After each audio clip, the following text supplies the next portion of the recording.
Today we're taking you inside 3 gorgeous homes that embrace a Ralph Lauren Christmas. Rich textures, classic plaids, glowing firelight, and a sense of timeless tradition. First, in Dallas, a 1930s bungalow is dressed in citrus garlands, magnolia greenery, and an unexpected holiday tree tucked into a closet, creating a warm, intimate gathering space infused with joy and creative charm. Next, we step into a timeless Texas home where every inch glows with classic elegance. From a table beautifully set for winter entertaining to a Christmas tree adorned with thousands of cherished ornaments, each one telling its own story. And then we travel to a 300-year-old New Jersey cottage where original beams and historic hearths set the stage for layered garlands, ornate ornaments, and a holiday atmosphere that feels storied, soulful, and lovingly lived in.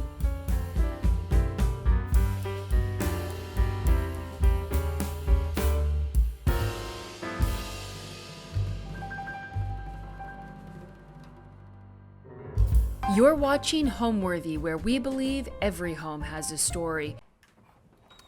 Hello, Homeworthy. Happy holidays. Welcome to my home in Dallas. I'm Javier Burkle. Come on in.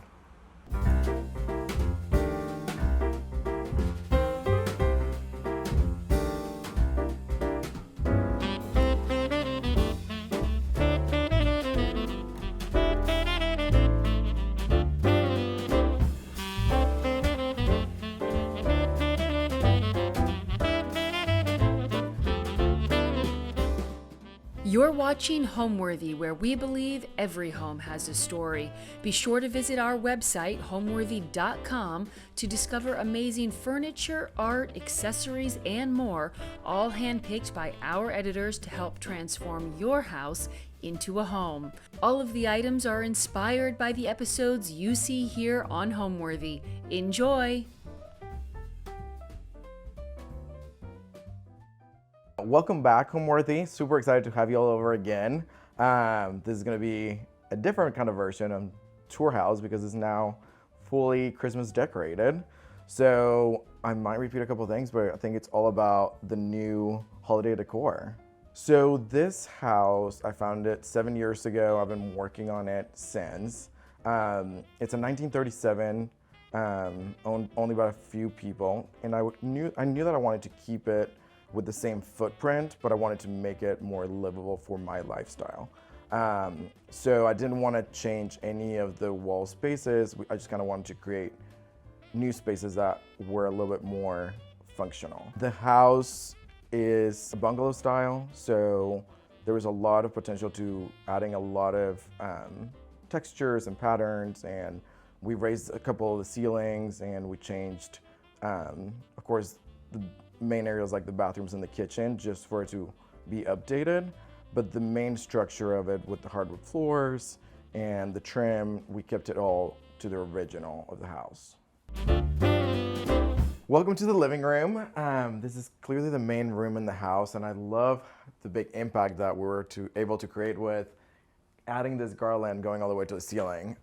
This is the first time that we've done it like this year, and I just wanted to make it a little different than we usually do. This room's theme, it's all about the citrus and the magnolia garland. So kind of added a little bit of that orange and yellow color that goes with the decor in this room. The way I like decorating is kind of coming up with a color story and adding layers of warmth and texture to that story.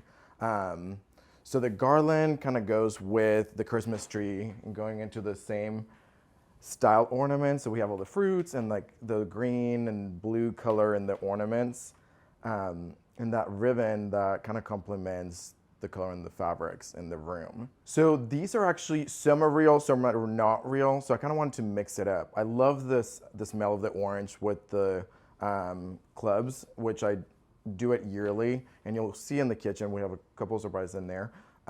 So some are real, but it would be impossible for me to keep all this for a couple months alive. So it has to be a little bit of a balance to make the not real ones feel like they are. So it's a little bit of both. I am definitely a white light guy because I think the ornaments and the ribbon and the bows is what should be shining on it. I do have a color light tree outside that actually doesn't have ornaments, so I feel like it kind of has to be a balance of, do you want your ornaments to be the ones shining, or do you want just the lights to be the focal point in the tree? So, and since we're here, we can talk about, I love coming up with a color story also for your gift wrapping. I think since you're gonna have your gifts for a couple weeks under your tree, it's kind of important to turn them into like something beautiful you're gonna be looking at, and also your people you're giving their gifts to enjoy something pretty to open. So this year I went with something gold with a little bit of a mustard velvet ribbon. And every year is a little bit different. Oh, the design of the paper, it's kind of like just a gold leaf, kind of very like small pattern. I like how repetitive it is because it makes it a little easier for all the seams. But I think just the gold and the white is so clean, and you can add any color ribbon. This mustard color, I just thought about, it goes with the curtains. I just always want to think about the surrounding and where these items are going to be. So talking about a little bit more about the garland, we actually attached it to the chandelier. So we did zip ties at the very top link of the chain. The handyman that helps me with everything is the one that helped me install it.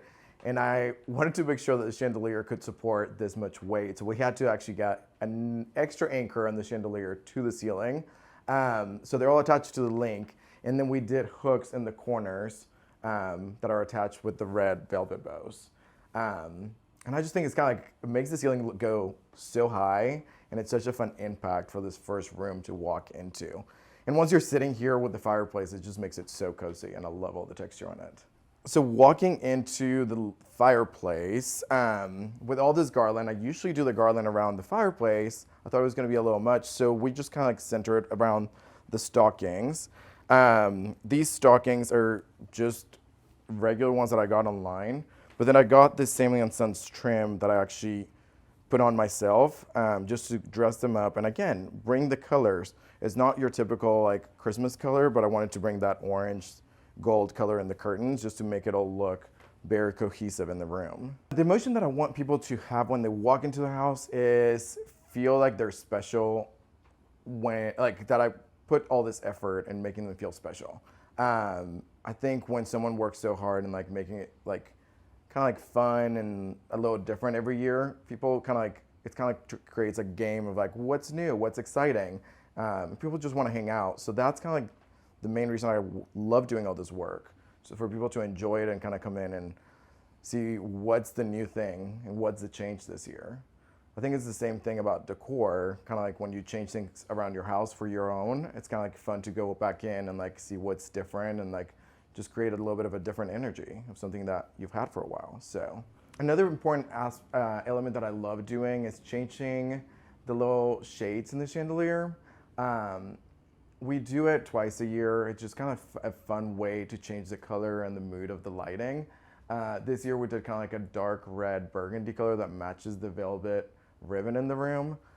It just creates the light a little warmer. It creates a little bit of a dressier light in the room.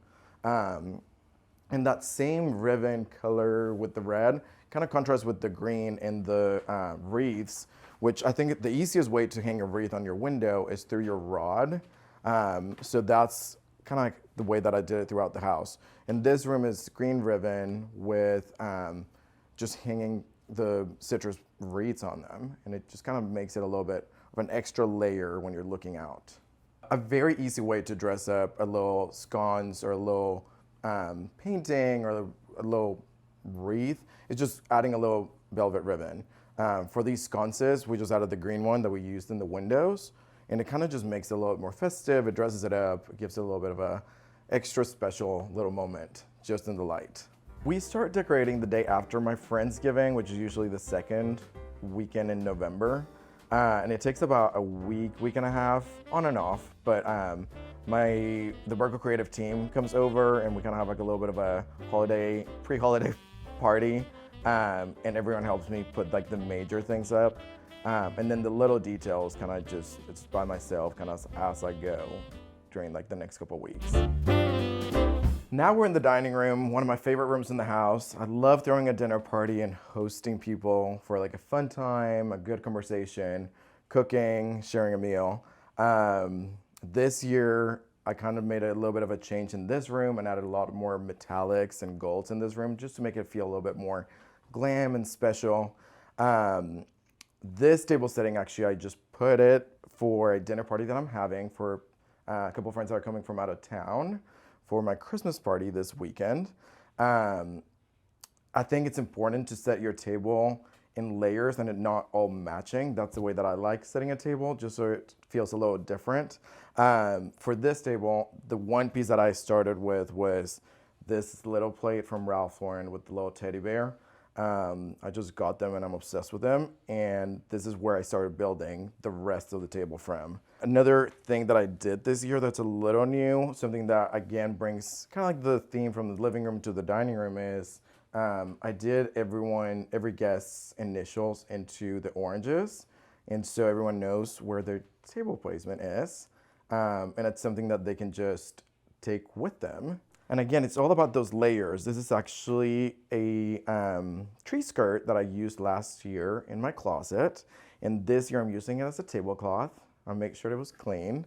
But it's kind of like, again, bringing those colors from the different rooms into this room and using different things in a creative way. This is just a wreath that kind of goes with the same wreaths throughout the house that just kind of helps like create a greenery or more dress up element to the table. Another way to dress up your dining room is adding little wreaths on each chair with a little bow. I think it kind of makes it a little special for each guest to have their own little wreath. I've actually used them before as their place setting, so you can just put like a little name card on each wreath.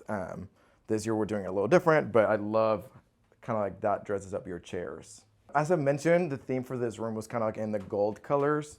So I love adding these little ornaments to hang to the chandelier. Again, to dress up the lighting and make it a little special, adding the velvet bows on them and just hang them on it.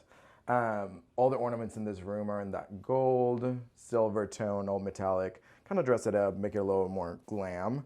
Of course, I needed to hang also ornaments on the reindeer over here, or the deer. And adding that ribbon again. These are mercury glass, so they get a little heavier, so it's kind of hard to hang them on the tree. So this was kind of like the perfect spot to dress up the bar on this side. With the same gold theme, this piece I just acquired this year. It's an urn from Noel Pittman, one of my dear friends. She had it in her shop when she opened this fall, and I could not say no to it. And it's kind of like the perfect piece for the holiday table. And it kind of goes great with the same gold color to the monkeys that I love. As I mentioned in my last tour, I love having little monkeys and turtles all around the house. It kind of creates a little like fun element to talk about, and you can even give them names and create little creatures in your house, which is kind of fun for adults and also for when my niece and nephew come over. It's really sweet for them to like think that there's little monkeys sitting on the table. I think it's also so fun to have an activity at dinner. So this year we went with a nutcracker theme popper. So every guest gets a different character from the nutcracker.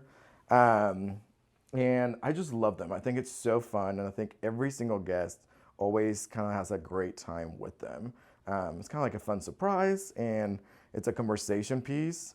And I love these ones that I found that have a theme, and they're all a little different. So there are 5 Christmas trees in the house, 4 indoors, 1 outdoor in the backyard. The one in the backyard is the one that's the natural one. All the ones indoor are the fake ones. The tree in this room, I love how it feels a little bit more branchy, a little bit more organic, just with it being kind of like the dressier one of all the trees. I just wanted the tree to be like the least perfect of them. And I love the combination of that rust and coral color on the ribbon that brings in the color of the tablecloth that I'm using this year. It's also kind of like a complementary color to the black, and so it makes it a little bit more festive in this room. I love having kind of like a theme candle burning throughout the house. Of course, my favorite one is the Ralph Lauren holiday, but with all the oranges and citrus, just the smell on the oranges with the cloves is so nice. It creates this really organic, nice scent throughout the house. They're a lot of work. I mean, my fingers were about to be bleeding, but I just love the smell that comes out of them. These little stoppers are one of my favorite finds. They came from Gallery Noir, one of my really good friends. There's actually a set of them. They're just really cute iron little dogs that, again, another little creature to add into a room for a conversation. And they're actually functional because this door actually because of it's an old house, this door kind of like wings a little bit. So it's kind of like a good weight to keep it open. I have actually two really big dogs, two Great Pyrenees mix rescues. They're usually not in the house doing the tour because they would be all about coming with us to every single room. But yes, there's two big dogs that live in the house. White, a lot of hair, a lot of work with the dark floors, but so worth it. I think the style for my Christmas decor kind of depends on the room. I think the living room goes very classic, old school, kind of a little more elegant. With the citrus, with a little bit more of like the classic colors. And then going room to room, I like changing it up a little bit. The dining room has a little bit more of a shine and glam with a lot of golds. And then you go into the closet, which I have a Christmas tree in there, and it's definitely more personal and it's a little bit more intimate, and it has all my personal ornaments. So it kind of changes depending on the space that we're in the house. But it definitely flows, and the colors go with the rooms, and the colors throughout all the decorations kind of like not match, but at least have like a little bit of a color story. All right, let's go into the kitchen where we sometimes cook, but it's mainly a bar where we mix drinks. All right, welcome to the kitchen slash bar. This is actually where we mix our drinks, and when we have people over, this is where everyone comes over at first. So we're actually hosting our annual holiday party this weekend, and we usually, during the summer, or other times of the year, we do a Paloma. This year, we thought we were gonna make a different cocktail that felt a little bit wintry. So we are doing a tequila cosmopolitan. So I was gonna mix one for y'all. It's a super easy drink that we just came up with. So it's 2 parts tequila, which Casa de Garlands is our favorite in this household.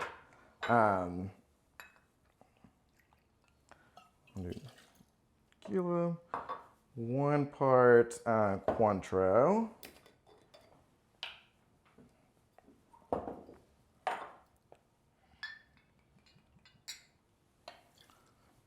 and cranberry juice. So very simple ingredients. And then I'll do a little splash of lime juice that I had already squeezed just to be prepared and not be doing it as guests are waiting. Do a good shake. And such a pretty color. I just love a good color that goes with your decor. So, and then I'll do a little rosemary and some little seeds in there. So, super easy drink, and that's kind of a little holiday, and we're just ready to serve it to our guests. So that's gonna be what we'll be doing in the kitchen this weekend. I just love dressing up a drink. Like, I feel like it always needs to have like a little bit of a ornament. So the little pomegranate and the little rosemary, I think, kind of makes it a little bit more special.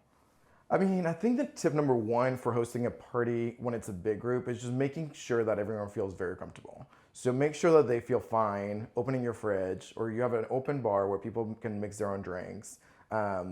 Make sure you also ask for help. I mean, all your friends that come over that you trust, make sure that they know where things are and that they can help you out with things. I also think that just to be prepared and have enough liquor and drinks and food is super important. I hate thinking that there's gonna be a guest that comes that there's not a drink for or like a bite that they can have. So just plan in advance. I think that's super important. Another part that I love doing with Christmas parties or parties in general is having kind of like a surprise element. So every year we do something a little different. Last year we had mariachis show up kind of in the middle of the party. This year we have a entertainer singer that's going to be doing Christmas carols in the backyard. So I think that's kind of fun for people to kind of tell a story about, and feel special when they come to your house. Big thing that I always tell my clients that we help decorate, or when I decorate my house. I think that the kitchen is such a space that you spend so much time in during the holidays. Why forget it? And I think it's important also to think about elements that don't take over your workspace, that it's actually kind of going up or going around your built-ins, your stove, just so you don't feel like it's all cramped in, but make it feel special too. During the holidays, you're gonna spend a lot of time in the kitchen. So I think it's important to add it to your holiday decor room. And bringing kind of like the same theme with orange and everything, I decided to do some more of my leftover oranges for the kitchen. Again, every room needs to have a little creature, so why not a sea creature in the kitchen? This is a lobster, brass lobster that I found in Paris last year at one of the flea markets. She's one of my favorite pieces in the house. Holiday decor has been, and Christmas time, it's my favorite time of the year. I remember spending it at both of my grandmother's houses, asking them if we can set their trees, put their garland out. Of course, I was the first one at my house growing up, putting the tree up, wanting to go buy the tree and finding the perfect one.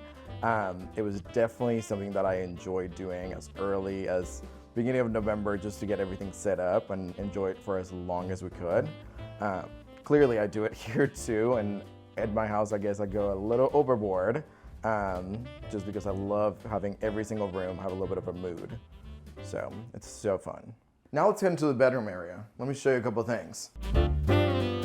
Welcome to the primary. As you can tell, I have a background with Ralph Lauren. I used to work there for a couple of years, and so that influence still comes into this house big time.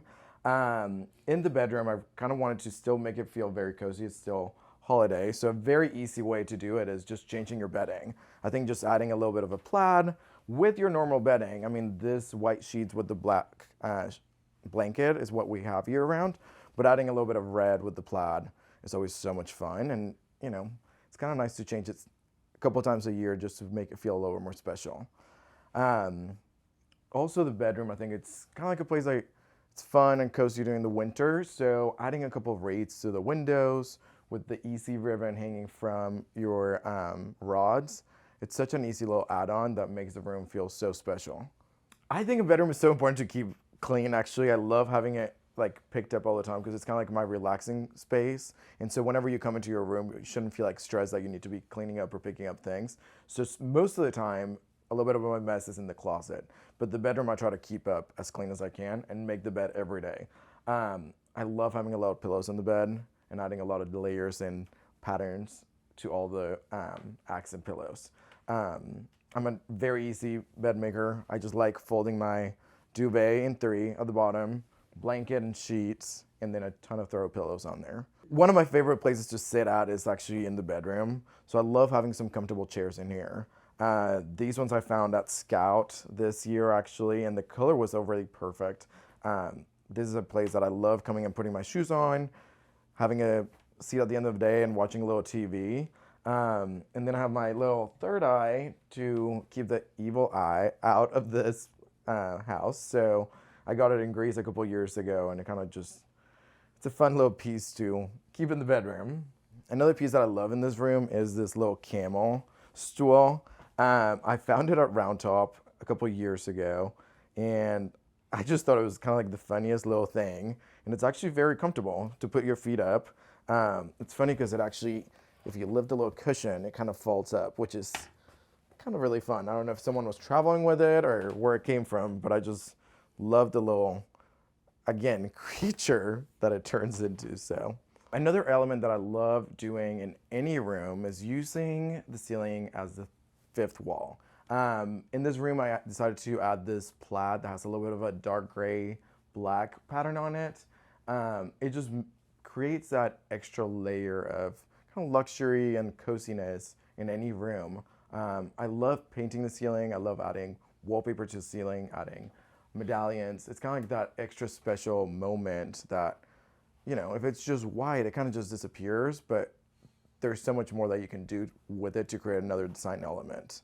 Just like in any other room in the house, I like adding a little bit of a garland and some Christmas lights. So in here, the mirror that I finished, like my last like tie by tie or little details, I like having a little bit of that light glowing in the morning, and also at night, just finishing the day while I'm watching TV. It's kind of fun to just have it on and feel the holiday spirit in here.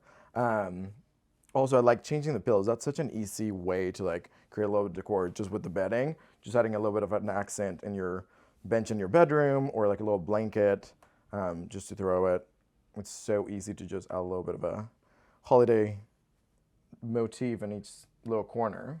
We have one more tree in the inside of the house, and this is actually the most special tree to me. It's the one that has all my special ornaments, and it is actually in the closet. So if you want to follow me, welcome again to the closet. And this is my favorite tree. I think your closet is like your most personal and intimate space. This is where you keep your favorite things and where you get ready and start your day. And so this tree is actually the one that has all the ornaments that have a little bit of a meaning or have a little bit of a story behind them. Clearly it's the most packed tree in the house, and it's the one that takes the longest because I love kind of opening each ornament and thinking where it came from and the story about it. So my favorite ornaments are these needlepoint ornaments that my friend Kathy makes for me every single year. And she's so thoughtful. Whatever's happening in my life that year, she'll do an ornament that has a story with it. So the year that I did Kips Bay, she needle pointed the Kips Bay logo into an ornament. Of course, she did the slippers. There's a tag, like a traveling tag. Every single year, there's something different that she makes for me, which is super special. The other favorite part of this tree is I didn't put a star in this tree. I actually did a top hat. It is my great-grandfather's hat when he got married. My grandmother gave it to me, and it's one of the most special things in the house. And so I love it that it kind of goes in theme with the closet and the lights that are in this room. So just to keep it a little interesting and fun and, have a purpose for that hat to find a little home during the holidays. There are a lot of shoes in this closet. That is the one thing that's like my weak point. I have a little bit of an obsession with stubs and woodens, of course. And then also Sabahs, based here in Dallas. I'm all about a slipper and an easy shoe that has a little bit of statement. I love wearing something kind of fun that creates a little bit of conversation. And I think it's kind of like a thing that now people talk about, that they're like, well, how many shoes do you have, or what shoe are you going to wear today? So it's kind of a fun element to wear, and it's kind of like a fun conversation starter. I think people like talking about what shoe am I going to wear. There are a couple that could be Christmassy. I think the green velvet with the martini is definitely a holiday shoe. And then there is the, the salamander kind of is a little holiday-ish. I think those are kind of like the most holiday ones. I thought there was one more. Oh, there's a black martini. And then there's the crest with the little green and red. Usually when I wear it actually comes out like the day of or like 10 minutes before. That is not something that I plan. I plan the decor, the food, the drinks, but what I'm gonna wear is just kind of like a last minute thing. You know what, sometimes I regret that I don't do it with enough time, but that is something that I hope I don't have one more level of stress. I try to not. A new element that I added in the last year to the house is I added this wallpaper to the ceiling. It's from House of Hackney, and it's kind of looks like a Persian rug. I love how cozy it turns this room into. It kind of even makes it feel like a little bit of you're wrapped in a little gift or present. And I love how warm it gets it. And a little detail that I want y'all to look is my friend Ashley, who does all my murals. She paints over your fire alarms or your air vents. So I play this game with my niece and nephew, like to look up and see if you can find their alarm box.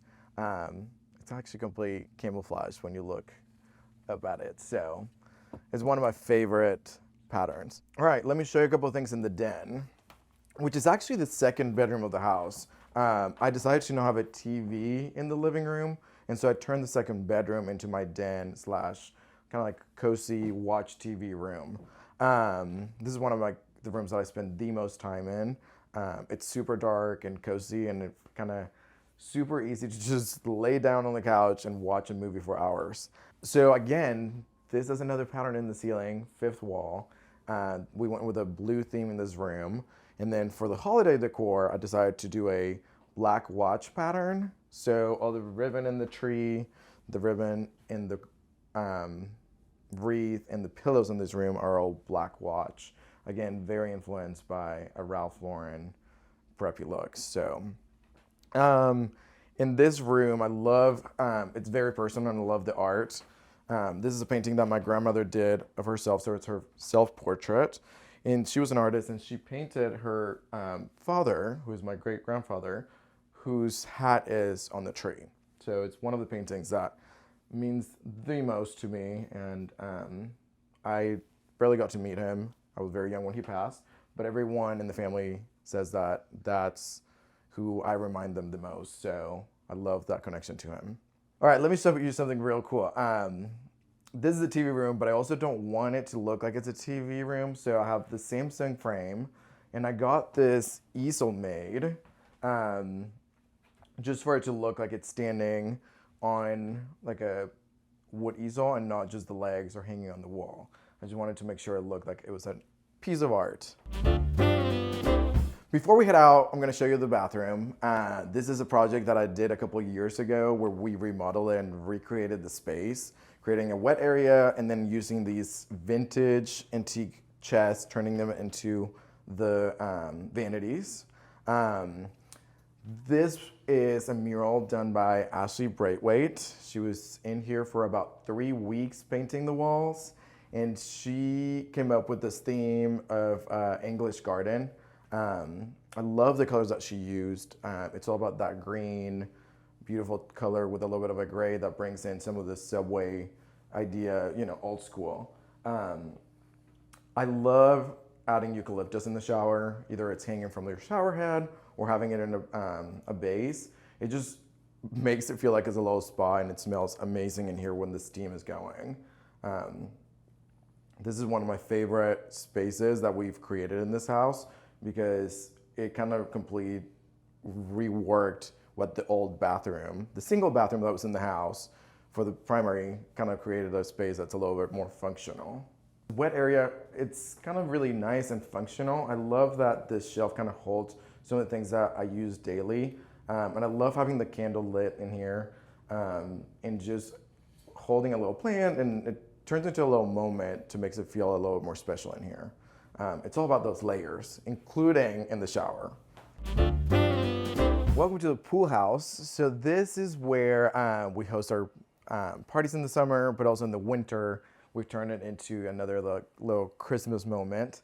Again, this tree is kind of like going with the room, just like I like doing in the room insides that go with all the colors. This blue room kind of inspired me to do a blue themed tree with all the ginger jars and all the blue motifs with, again, that blue ribbon. One of my favorite things about this tree is actually the base. I love how this planter kind of helps not having a table skirt and not see the base of the tree. So this tree is kind of like more in the blue tones, kind of just going with the new color in this room. This used to be my office and it was all white. We needed to be able to see everything, picking fabrics and wallpapers and everything. So now that it's back to a pool house, I decided to go with this darker, moodier room. And that's how this tree came along. All this blue and white with the ginger jars, with the chinoiserie motif was kind of like inspired by the color of the room, kind of like the same way that the other rooms work, with the blue ribbon, with the TV room, or the more warmer colors with the fruit in the living room. This is kind of like how I decide to decorate each tree, just so it feels like it's part of the decoration and it's not just like an addition for the season. So that's kind of like the best advice that I can give my clients is like, make it feel like it belongs in the room and it's not just an addition for a couple of weeks. All right, and over here I have this dollhouse that I've been working on. It is a gift that I'm working on for my niece Vivi. I found this amazing antique shop in Mexico that has a great collection of antique miniature furniture. And so I bought a couple things last time I was there, and just starting to get the collection going for her. One of my favorite things to do during the holidays and during our party is serving Raising Cane's. We go and order 200 chicken fingers and we just keep them warm throughout the night as people come in and out doing the party. And we tried serving them in kind of like our nicest silver and our hot plates and some of our nicer dinnerware, just to make it feel like it's a nice holiday meal. But it's the simplest, and everyone loves a good chicken finger. It's a tradition, so usually our invitation says canes and cocktails come from 6 to 10.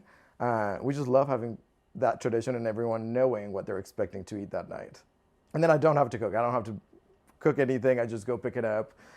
We do have a dessert table set with some of my favorite holiday treats, and we fill it up with everything from cookies to gingerbread to everything that you can imagine. A lot of sugar just to make the calories count during the season. Now let's go see the final tree. This is the real tree in the house, so let's go. So this is our outdoor area. We built this a couple years ago, and it's kind of like the most used space in the house. We love hanging out here during the summer with the pool and during the winter with the fireplace. And so this is where we do our natural tree. We go and pick it up the day after Thanksgiving, and we trim it, and this is where we add color lights, no ornaments. So it's all about that fun, vintage light bulb look out here, and we still get to enjoy a natural tree without having the mess inside of the house. So kind of like the best of both worlds. Since we're so lucky to be in Texas, we'll usually get pretty nice weather beginning of December. So this is kind of like the area that we like hanging out, and this is kind of like where people congregate during the party. This year we'll be having live music. We're having a stage built in the patio. And there will be carolers in the front, so very excited to host all our friends and family and have a great time this weekend. I think the thing that I love the most about the holidays is having your loved ones around and making them feel special in the spaces that you've decorated to make everyone feel super welcome. I think having everyone over and having a drink or having a dinner party or having my niece and nephew come over and look at the Christmas trees is kind of like the most special part about it. I think it's kind of like a time where everything feels a little bit more positive and everyone's a little bit happier, and it just feels like the energy is just a little different, and it's nice to have that little break to be able to end a good year with.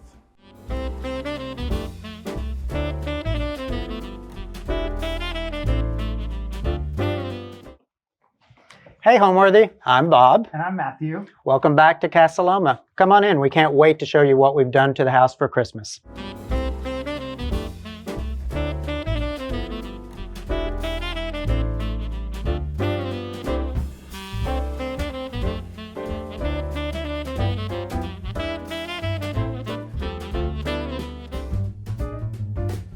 This holiday season, get ready to unwrap the most magnificent holiday homes with Homeworthy's 25 Days of Christmas.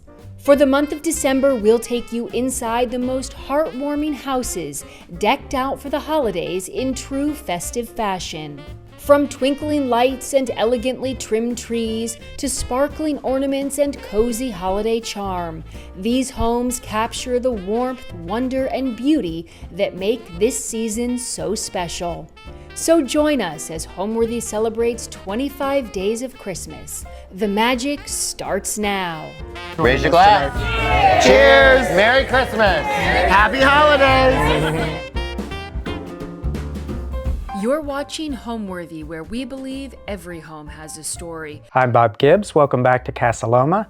I am a regional director for a large insurance corporation. And I'm Matthew Wilson. Welcome back. I work for an import furniture company based out of San Francisco and manage their regional showroom. We're in Dallas, Texas, and we're close to White Rock Lake, which is a large natural park in Dallas.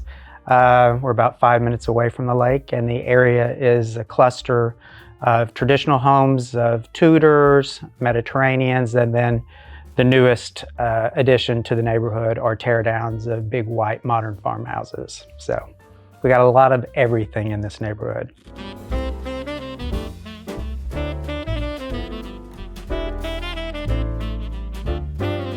Well, welcome back to the living room entryway. I heard lots of you from your comments on the first round of my lack of entryway.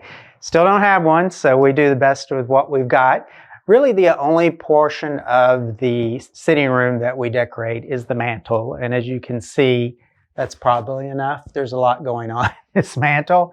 You'll notice as we go through the house, we use a lot of flocked greenery and trees this year. So I think I'm feeling mesothelioma coming on from the amount of flocking that I've inhaled over the past couple of weeks. But this is really, while it looks complicated and over the top, and I will admit it's over the top, it's really easy to do. So it's just one very long, very good quality flocked garland. So it gives you a lot of body to stuff things in. And really all of these are just individually wired or poked into the greenery. And a lot of this is not even Christmas. So this is just, you know, if you go to your craft store or home store, these are just things that you'd put in faux arrangements. And I'm always one looking for something that's a little bit different, not so holiday. And I like the juxtaposition of not everything being shiny. So, you know, some frosted greenery in here, lots of glitter, lots of ornaments. And then tucked in here are quite a few. My grandmother, as I talked about a lot in the first episode, started me a collection of silver bells. And so there's about 40 Wallace and Toll and different silver bells woven throughout the garland. So, and then we'll move into the piano porch.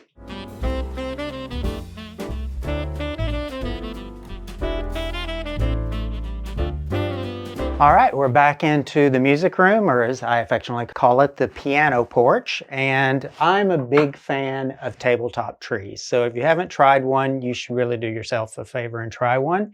You can get one in every room. They're half the time to decorate. I would say they take half the ornaments, but that's a big fat lie. You can see this one's loaded down. And this one I have called my Bergdorf Goodman tree because really, with the exception of the tree itself, all of the ornaments on this tree have come from Bergdorf and are primarily Jay Strongwater, who started making ornaments, I think about 10 or 15 years ago, and I just couldn't get enough of them. And so all of these are Jay Strongwater with the exception of a couple of antique pieces scattered throughout. But I just love the detail, the old world kind of work that he does on his ornaments. Funny story, I had started collecting these about 15 years ago, and I was literally buying, you know, one a year, two maybe if they were on sale after the holidays.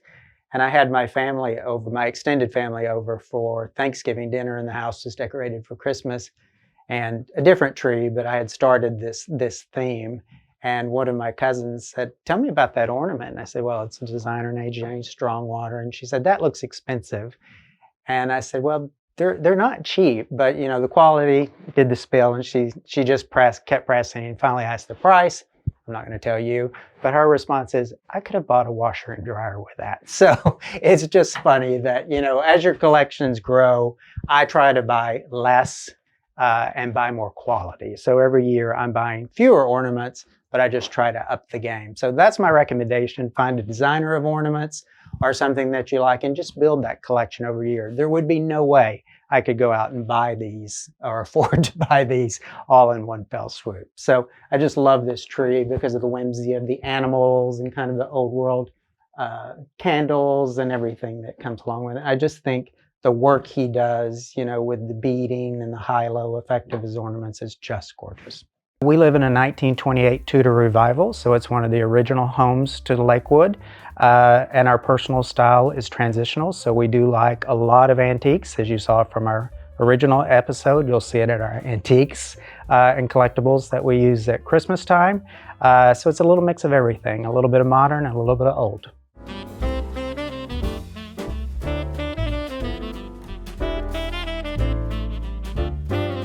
Welcome to the dining room. With every collection, we try to reinvent it every year. This year, we opted for most of the primary spaces to be with flocked greenery.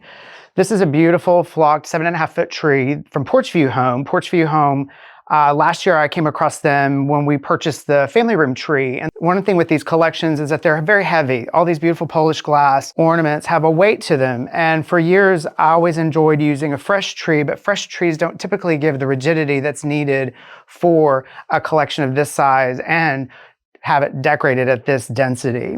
We paired it with a gorgeous Chinese urn that yet again came from the family room. We decided that the tree needed to be bigger, taller, and more extravagant. And so then it gives it a little bit of lift.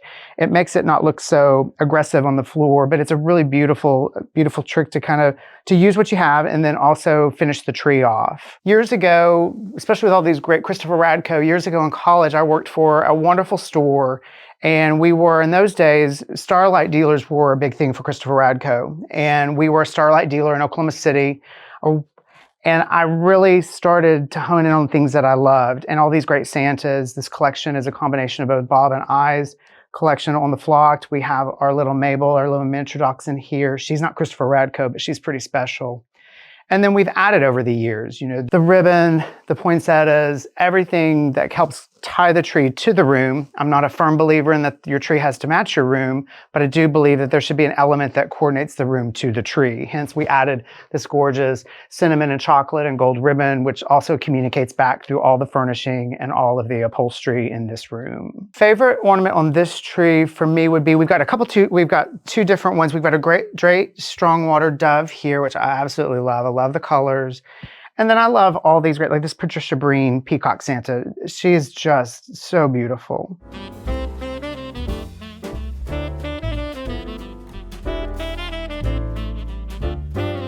Well, I'd like to walk you through the tablescape. We're getting ready for a dinner party tomorrow night. As last time, we don't decorate to this extent and get the house ready without sharing it with friends and family. So we'll be having a seated dinner in the next couple of days. And as I told you on the first episode, I like every table to be different. So I don't like my guests to be like, oh, I've seen that before.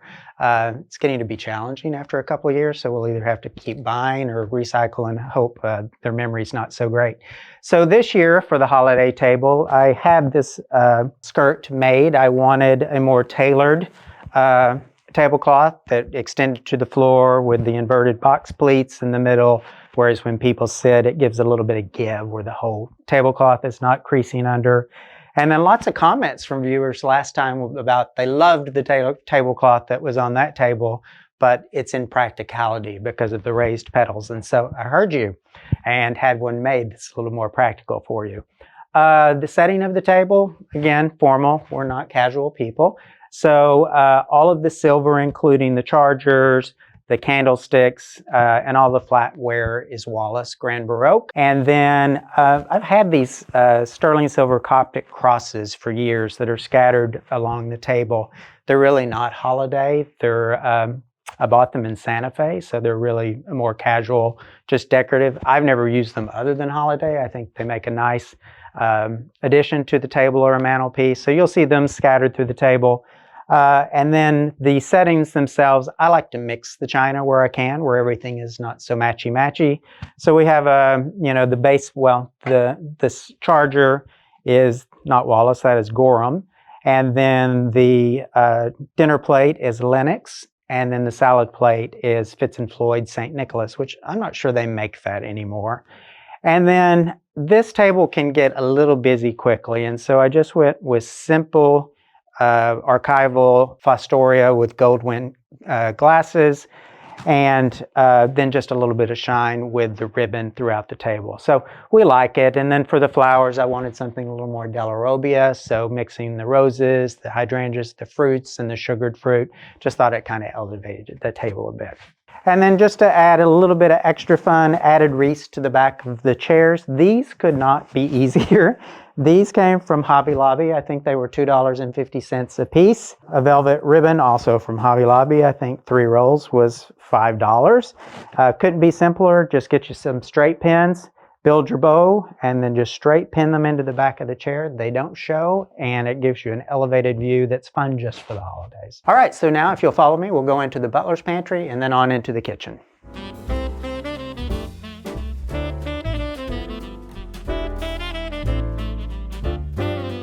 All right, so we're back in the butler's pantry, and there was a lot going on the first time you visited us in the butler's pantry. And as you can tell, if you look up at the shelves in the bar, it's gotten a little bit busier. As I said earlier, sometimes Christmas can feel like it threw up on your house, and that is not always a bad thing. So I just decided, with all this amari that we have in these shelves, that why not, you'll see throughout the house, I like putting Christmas ornaments in bowls and vessels and things. I think it's a really easy way to get some holiday without everything being holiday. And so I just ordered these on Amazon because they're really difficult colors to find. So the gold, the blue, and the orange all kind of mimic what's going on in the amari, and love kind of how that looked. And bring it down to the bar in the same colors. And then for guests, coming over, we always have a little treat for you to take on the way out. So these are the most delicious sugar cookies in the world. I wish I could tell you I made them, and I would be a big fat liar. These come from J. Ray's in Dallas, and if you have not tried her bakery, you should definitely check it out because she makes delicious things. And I'll be sending some of these home with the Homeworthy team. And then also on my marble girl, which I just love, we always just put a little sterling silver placket with a season and a ribbon, just something very simple. I see people put scarves on them, and I thought about this year, but I don't like to copy people. So now if you'll follow me into the kitchen, I'll transfer it over to Matthew, who will talk about the decorations in the kitchen.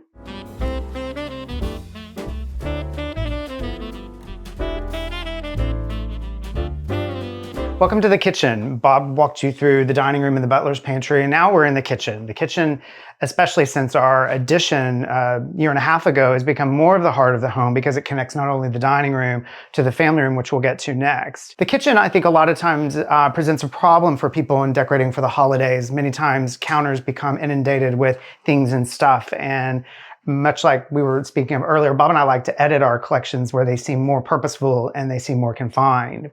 An incredible detail, an architectural detail that's part of the house that we typically have nothing on. For the holidays, it is home to a collection of Snow Village houses that my grandparents started a collection for me when I was 8 or 9 years old. And we found that these became a beautiful little representation of our neighborhood, although there are some styles that are not in our neighborhood. This is just a small little quiet area. We have these on at night. They're not on all the time. They're a special reminder of a lot of Christmases and a lot of houses and a lot of people that live in them. So the final leg of the kitchen until we walk into the family room is a collection of antique finials that not only did my sister give, but we've picked up here and there, and we've ordered. Yet again, this is also a collection of vintage Christopher Radko and really great antique glass ones from the 50s and the 60s. And this is a great way, another great way, to have a small little spot of Christmas without it inundating this entire space. Because many times during the holidays, when we entertain, the stove gets covered. This becomes really much a dessert central, and people really do enjoy hanging out between the two rooms. But this is another great way. We use these beautiful Lismore tea light holders as anchors for these finials. That way they stand proud, and they're a nice little addition to the kitchen and a small little moment as you're just kind of walking through. Most families will say that holidays are the most important part of their lives, which it is on every family, but even as a small child, the holidays were always a very special spot. Before Bob and I met, I always worked to decorate my own home. And then as our lives and years have crossed and grown together, it's only expanded and become the treasure that it is, what you'll see today. And then I've been collecting or decorating since I had conscious thought. My mom always included us in decorating, and she was a big believer of not tacky Christmas. And I don't mean to offend anyone, but she had very stylized Christmas, but included us in the decorating with very specific instructions. So she taught us well. And then I started collecting ornaments when I was about 9, and have continued that collection 51 years.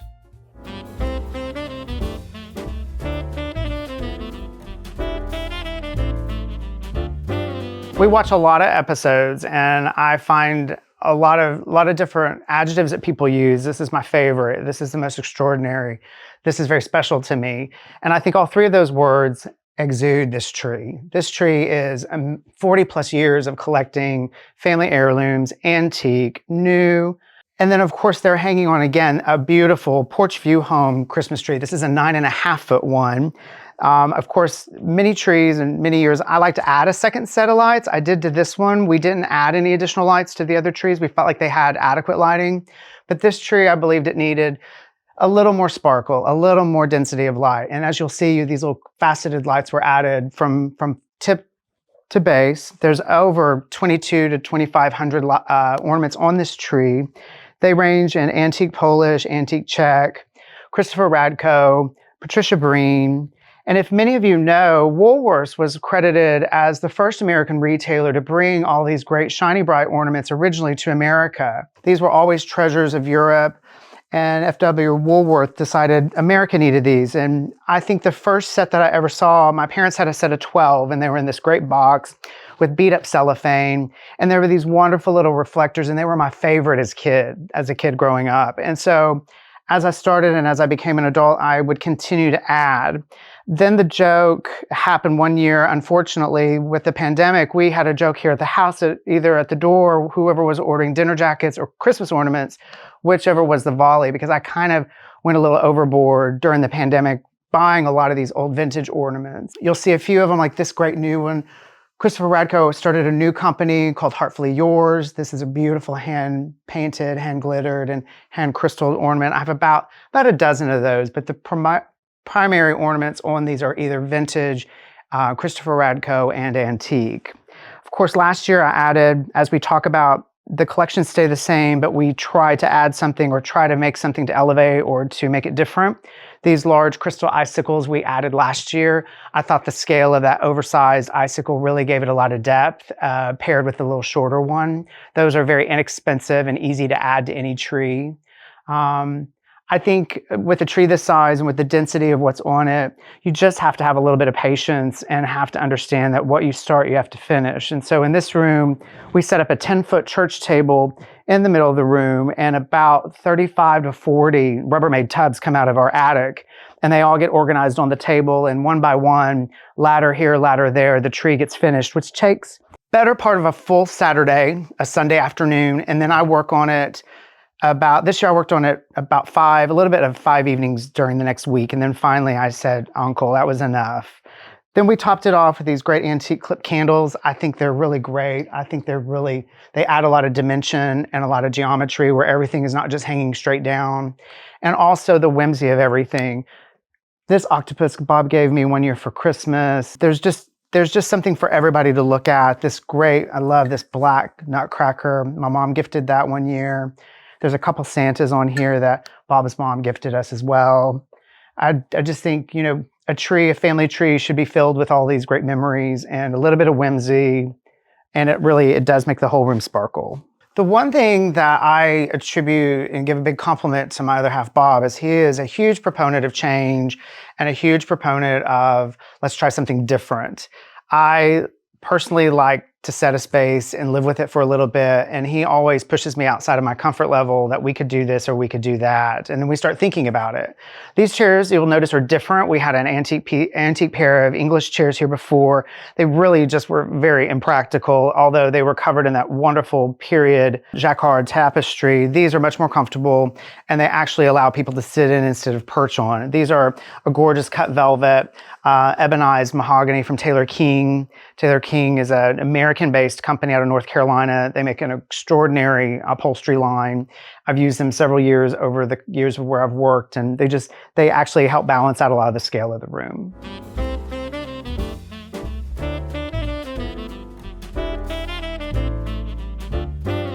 All right, we're on my way to the office, but as you remember, as part of this latest addition we did the house, I had this gallery which connected the new addition of family room to my office, so I don't have to walk outside anymore. Of course, these guys live in the family room when we don't have Christmas trees up, so they're out here temporarily. Those were inherited from my grandmother last year. And then we have a nativity scene, and I am not a nativity scene fan, but I was in an estate sale and found the Holy Families, so Jesus, Mary, and Joseph, and thought, oh, that might be pretty somewhere at the holidays. So I bought that, and then of course discovered this is beam porcelain, which I'm not sure they make beam, but very fine porcelain. And have slowly filled in the other. I like it because it's blanc de chine, so no color, lots of great detail. And this just is a good example, I believe, of like using things for Christmas that aren't Christmas. So my mom gave me this tabernacle, oh God, 25 years ago, and I've really never had a use for it. It's big and it's an awkward size, and what would you do with it? And so when I drug this out this year, I thought, oh, perfect, that can be the creche for this beam nativity scene. I think it works great. And then another little trick is, all of this little stuff can get dark. And so just, I went on Amazon and just found there's these tiny little spotlights, literally half an inch long, mounted up in here. I think it was $6, and it just illuminates it. And so it just gives a little more importance to something. And now we'll head right into my office.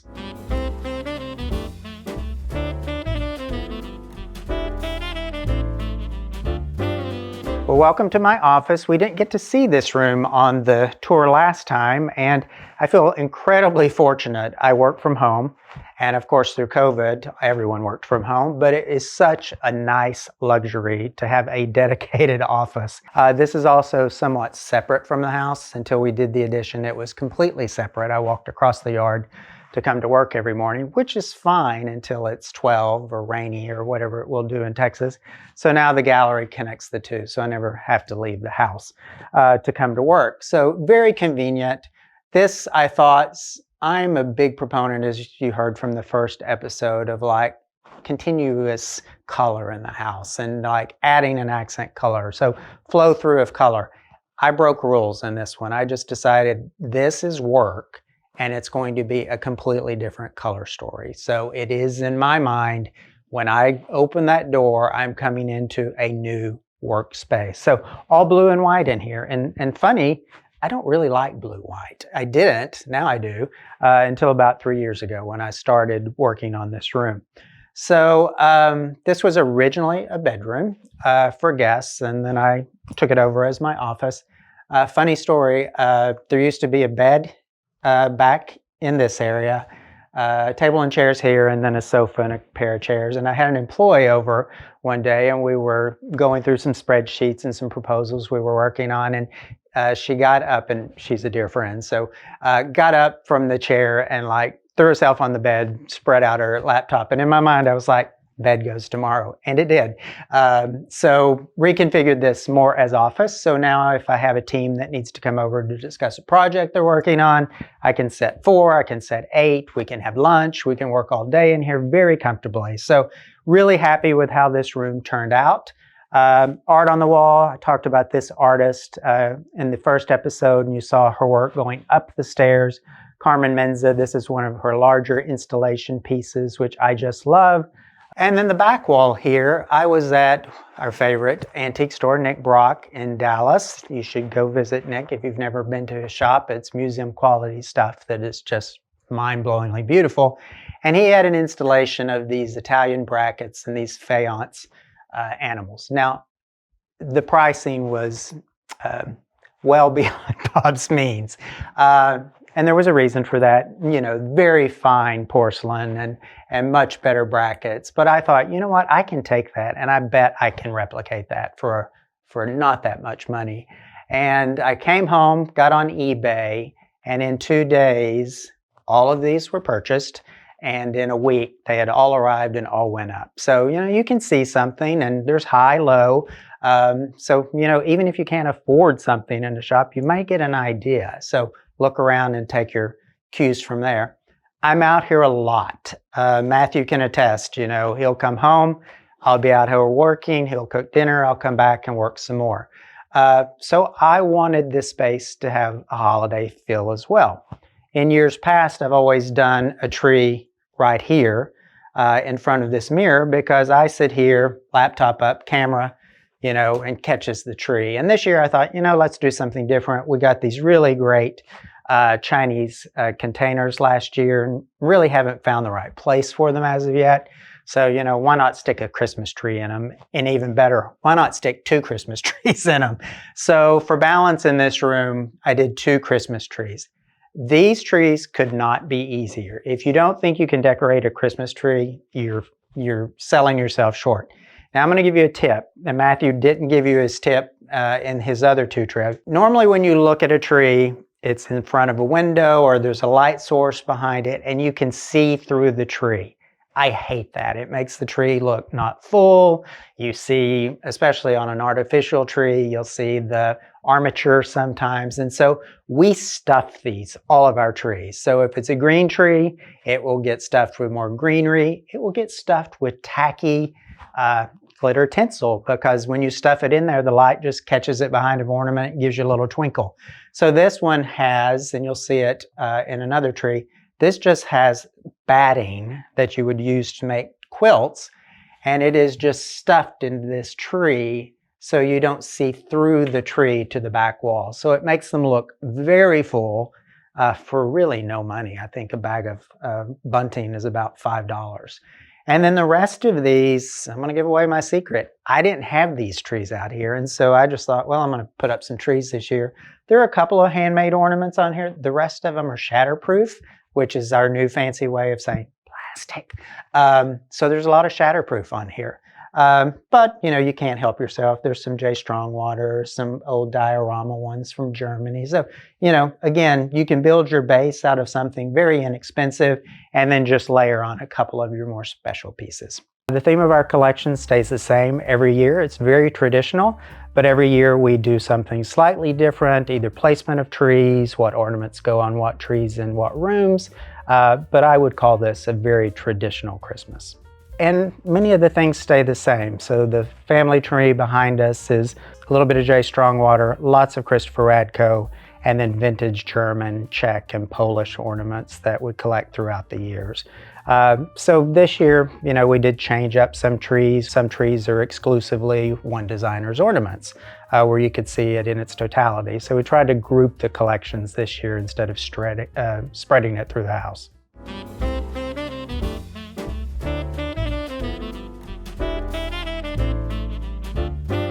Well, welcome back to the courtyard. As you'll remember last time, none of this furniture was here. I hinted that it was on its way, but it had back ordered. So we're now fully installed in the backyard.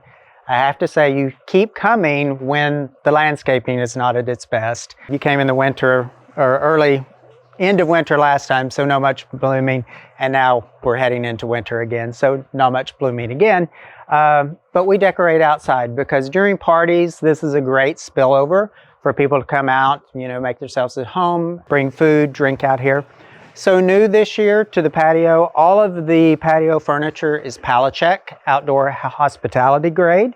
So if you've not used Peacock before, you definitely should. This is some of the best teak and woven. You see a lot of knockoffs of this now using the woven and teak, but Peacock really are the ones who brought this forward, this look forward. And I just love the teak, the woven, and the concrete table. I like that juxtaposition so everything's not so matchy-matchy. And then on the back of each of these chairs, again, a simple trick. I just was at Hobby Lobby or Home Goods or one of those and found these Christmas ornaments that were like $1.50 a piece, little wooden snowflakes. And again, just with a simple straight pin, pinned them to the back. And then on the table is a collection of crystal. Most of them are old Auraphores from the 50s, and I think I have about 300 of those. So you're only getting a small sampling of those. All right, and out here we have 4 or 5 trees. We'll start with the small ones. Again, outdoor trees. So again, shatterproof, plastic. Ornaments are going to be your best friend. They will survive. They have survived the sprinkler system. We're in a weird weather pattern here in Dallas where it's 80, 30, rain, sun, and they're holding up pretty well. We had 30-mile-an-hour winds last week and everything withheld. Now the secret is if you're going to put trees up outside, go to Home Depot, Lowe's, whatever your local garden center is, and get one of the stakes for a small tree. Drive that stake deep into the ground, zip tie that tree to the stake. The tree will stand in 60-mile-per-hour wind. So all of these are well staked, so they're not moving. But again, these are just filled with plastic ornaments and okay ribbon. But if you use enough of it and kind of repeat the theme, I think they look fantastic. And then we'll kind of pan over to the big trees. We have two 8-foot flocked trees. I was not going to put these up this year, and my aunt called me and said she had bought a new Christmas tree on Amazon, and she unboxed it. It didn't have lights on it. She was returning it. They sent her 2 instead of 1. They wouldn't take them back. They said just keep them. So she gave them to us. And I thought, well, we'll use them outside. If they survive, they survive. If they don't, they don't. And again, we just repeated this color story out here of the blue and white. So again, all of these ornaments, I hate to give my secret away. These 2 trees, the combined cost, the trees were free, they were a gift, and all of the ornaments for both trees combined was $42 because I bought all of them at Family Dollar because, you know, they're outside and I thought they looked great. So the garlands, everything, both of these trees was about $21 each tree to decorate. And I think they look fantastic. And at night they glow and give just an extra layer out here. And then the mirrors, of course, were here last time, but we always put lit wreaths on them. So at night, all the boxwoods, by the way, all the greenery out here at night is lit. So you get just a soft glow of white light and some green glowing back here. And so it makes a really nice ambiance for folks to come out, have a drink, or if it's gotten too chaotic inside, you know, with 50 or 60 people at a party, this is an easy place to spill out. And again, with the seating area here, this is all Peacock, which matches the dining room. So fantastic quality. I mean, the chair weighs about 100 pounds. I can't move the sofa. And then accessorizing this, again, just using a trick that I think a lot of people do is just stuff balls into bowls and put some Christmas ornaments in your arrangement, especially outside. It just makes it a little more festive. And then I just have to call out this little guy here. My grandmother, who I lost last year, I talked a lot about her in our first episode. This is absolutely nothing, but it just has so much meaning to me, is I think I was 7 and she was big into pottery making at that point. And so she took me with her and both of us made a little snowman, and that's the one she made. And so I don't know what happened to mine. It was probably so bad they immediately killed it. But I love having that out there. That reminds me. And then, of course, our giant snowman holding guard over the trees came from Porch. I think they still make him, possibly even a bigger. And then we'll be adding, we didn't quite get through with the lights. He'll also have lights strung around him. So we're really pleased with how this courtyard came out and like how this blue and white theme lends itself to a holiday party. And then the last thing that we have out here, you know, I talked about before, this Victorian iron plant stand that we had just gotten the last time you were out here. I think it was full of cactus before. So for the holidays, I thought, let's just see if we can make it look like a poinsettia Christmas tree. So that's my attempt at it. I don't think it really quite accomplished it, but it looks okay. So we're super pleased with the backyard.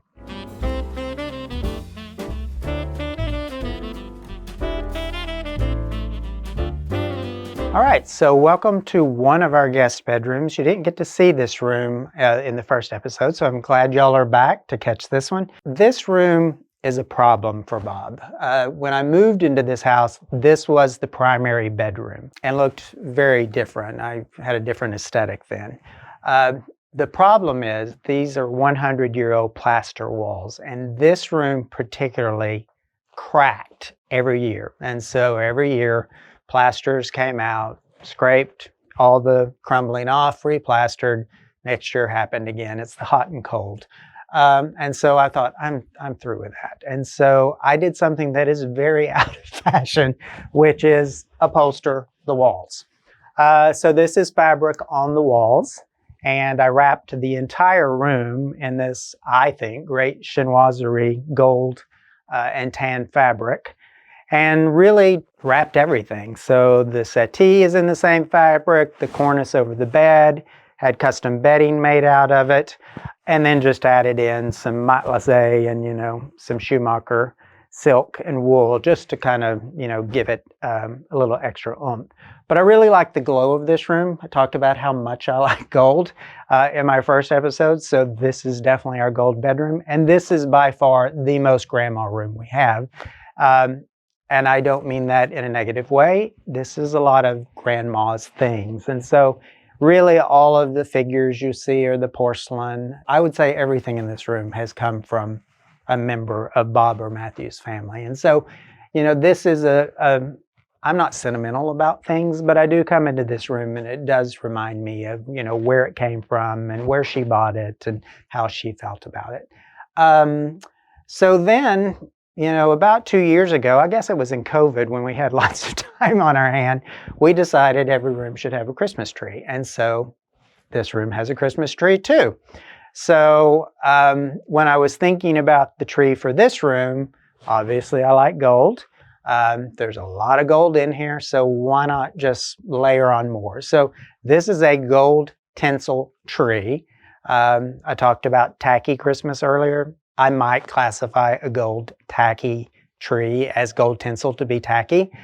Again, what do you do with it to kind of cut down on that? I think you either go hard and go tackier, or you try to dial it back. And I think I went hard at it. I didn't give this conscious thought, but there's a lot of ornaments on here, and they're a mix. Most of these ornaments are German Kugels. So they're very heavy. They're colors that don't read particularly Christmassy. So you get this salmon and this gold, and then lots of gold ornaments, and some chocolate browns, and just a handful of figural ornaments to tie it all together. But I really like how this gives the room some life. It's consciously talking to the space in the room. I don't think your Christmas trees have to match the room. This one definitely does, and I'm pretty proud of it. And then I took the extra step, and if you go down, all of my packages match my tree in this room. So I think that's, if you want to do something just a little more elevated, you can do that with your packages. It's interesting. Inspiration comes from a lot of different directions, regardless whether it's your everyday collections, whether it's holiday. What inspires each individual is very personal. With our collections that we have, they all stem from childhood. They've grown into something a lot more extravagant, but also too, the inspiration from all these beautiful trees are a lot of memories and a lot of family connections and a lot of time gone by and a lot of beautiful memories. Normal Christmas starts the day of Thanksgiving or the evening of Thanksgiving, and normally takes about a week to go up. With Homeworthy coming, I'm going to say it took us about 3 weeks this time. We started early, like everyone in America. I think everyone in America needed Christmas this year because lights are up, trees are up way before Thanksgiving, so we didn't feel so badly. But I think we started November the 7th this year, and we finished last night on December the 2nd. So yeah, a couple of weeks. To answer what's the best part about the decorating experience in the home is the process. We both are very process oriented. We both like to cut off more than what we think we can, and we divide and we get it done. And when all the boxes go back to the attic and everything is clean and everything is ready for company, and you can walk around, or many nights I'll sit here in the family room long after Bob's gone to bed and just sit and look at the tree and the joy that it brings us, but also we decorate the outside of our house, and our neighbors stop us repeatedly or leave notes on the door in the mailbox about how much joy it brings the neighborhood. And that personally I think is more rewarding than any of the extravagance of it all.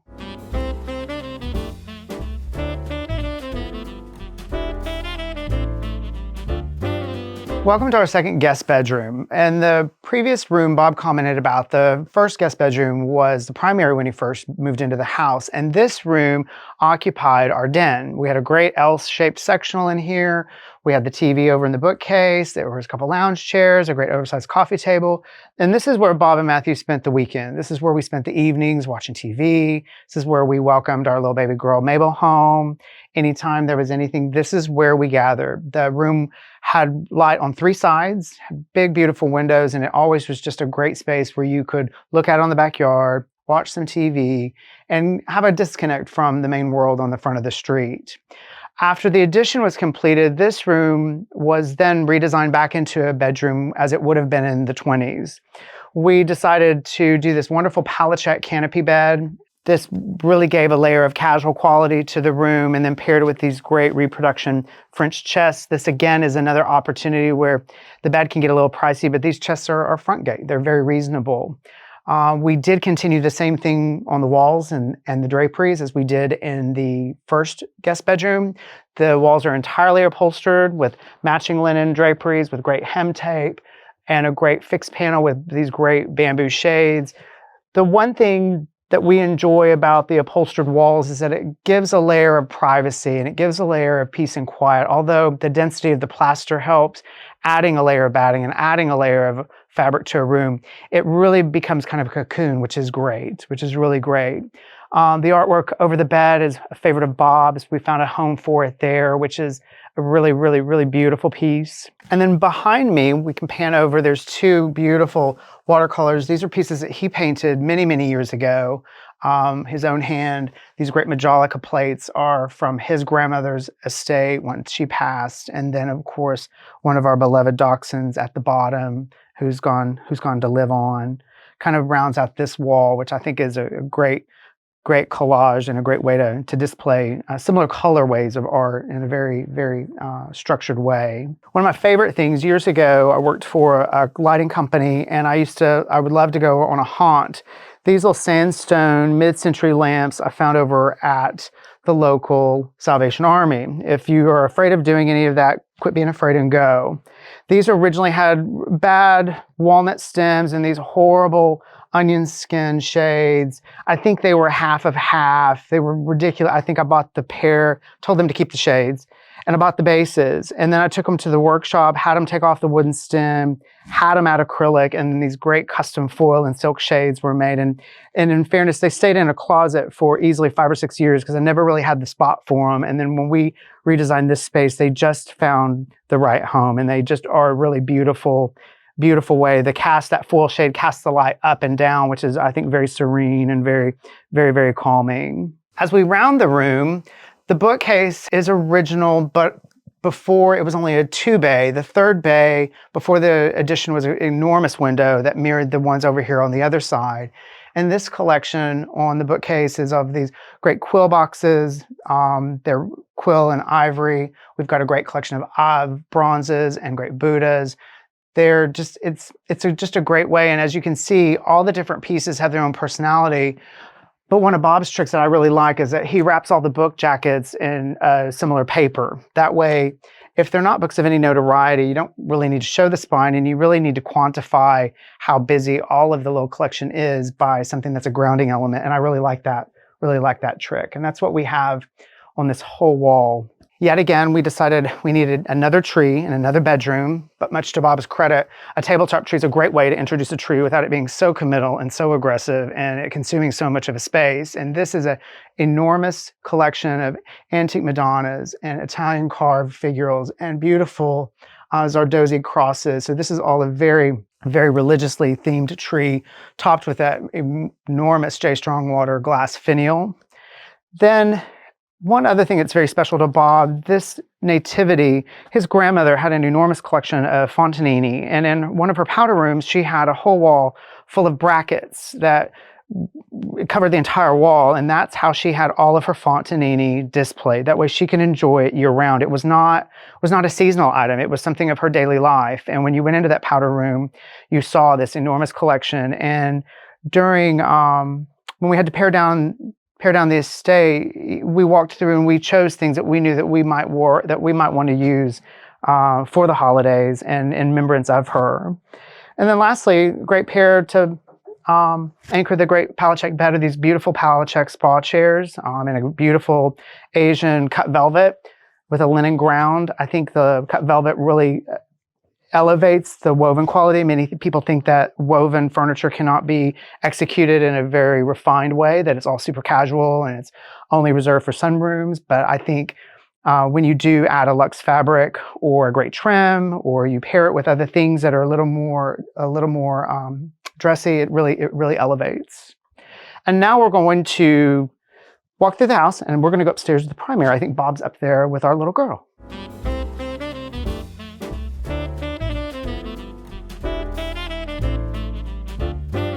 All right, well, welcome back to our primary bedroom. Not much has changed since you were here. Added, some sparkly pillows for holiday. Matthew likes sit-abouts, and we have great rows, and I'm being facetious. We don't fight about this. It's a joke. So over on his nightstand, you'll see he has a tree from his grandmother and a couple of German Santas, and I actually do like those. But he loves to sit about, and we joke about like how many we're allowed or how many he's allowed. And this year, on top of the armoire, these used to be just scattered throughout the house, these little houses and trees. And so this year, as a courtesy to my OCD, he decided to group them together, and I'm thrilled that they really make a statement, tell the story up there. And then on my side, you'll see it's very plain. It's a bowl of balls, which is a trick I think works universally in every room. And then just a little German figure who's new. I'll talk about that artist in just a moment.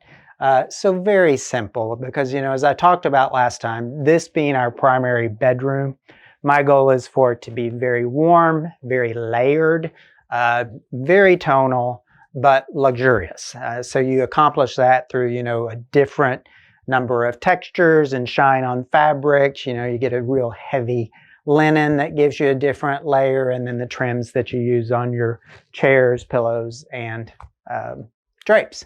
New addition to the room this year is we have not had a tree in the primary bedroom before, and this year I thought we're going to do it. Number one, I knew Homeworthy was coming back, but really I had started collecting an artist who, and I consider her an artist, all she makes is ornaments. And they're all of these well, they're not German because she's American, but they're replicating, the German and Dresden, all hand spun cotton and wool ornaments, from the 1800s. And I discovered her at Bergdorf. The name of her line is Vintage by Crystal. And you can either find her, if you're in New York at Bergdorf, I highly encourage going to see their holiday display. It's just magnificent. But she's also on Etsy. So now, every year I'm buying a handful of them. They're not inexpensive, and yet they're not unattainable. Most of them range $65 to $150 a piece. And so, and I know that's a ridiculous amount for a Christmas ornament, but what are you going to do? But I just love how she does these in the traditional way. So, if you look at the guy in the plane, all of this is hand spun wool. I just don't know how you do that. And then everything is handmade. The propellers work. It's covered with real mica, so at night, it catches the light and flints. And so all of these ornaments are Vintage by Crystal. So check her out on Etsy. Her stuff is just amazing. And then as we go up the stairs, I love my little cause figures. I talked about the whimsy and joy they bring me on your first visit here. And I think Christmas should be a little bit of fun. And so this year, as I was walking up the stairs one day, I thought, my little guys need something Christmassy. So as you go up, you'll see all of them have a little wreath. Again, it's a little bit over the top for Christmas, but I think it's very quiet. Not very many people have noticed it so far, but it makes me giggle every time I go up the stairs to see them all holding their wreaths. What home means to me, home is a place when the door is closed and it's just the two or three of you with the dog, with dinner. It's a place of refuge, it's a place of solace, it's a place of comfort, it's a place of safety. And I think many times people get lost in home having to be a certain aesthetic, a certain perspective, but it all really is what's your own perspective and what the perspective of your family is, and embracing that. We do have a little more traditional home than what a lot was on trend currently, but that's what is comfortable and that is what we find to be appealing. And for me, I gave you my answer of what home is every day on the first episode. Home at the holiday for me is a little bit different. The house changes, it becomes even more loaded with things. And Christmas to me should be excess. I mean, if Christmas hasn't thrown up on your house, what are you doing? So we like a lot of Christmas, and to me it adds warmth, it adds light. It's an invitation for friends and family to come in and share the house even more. And so we love sharing the house with the neighborhoods and our friends, and we love doing the decorating. So it's a lot of work, but we think it pays off. And we both operate under the guise of not everything that's fixed in the house requires something of holiday. Many times you see publications, you see other friends, you see colleagues, and the house doesn't quite have room to breathe because there's no room to breathe. And that is something that Bob and I both, even in our everyday style, is that not everything has to have a personality on it.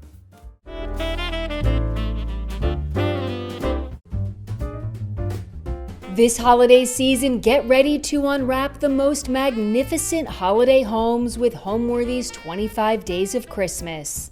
For the month of December, we'll take you inside the most heartwarming houses, decked out for the holidays in true festive fashion. From twinkling lights and elegantly trimmed trees to sparkling ornaments and cozy holiday charm, these homes capture the warmth, wonder, and beauty that make this season so special. So join us as Homeworthy celebrates 25 days of Christmas. The magic starts now.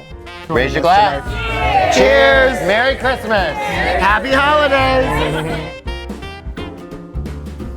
You're watching Homeworthy, where we believe every home has a story.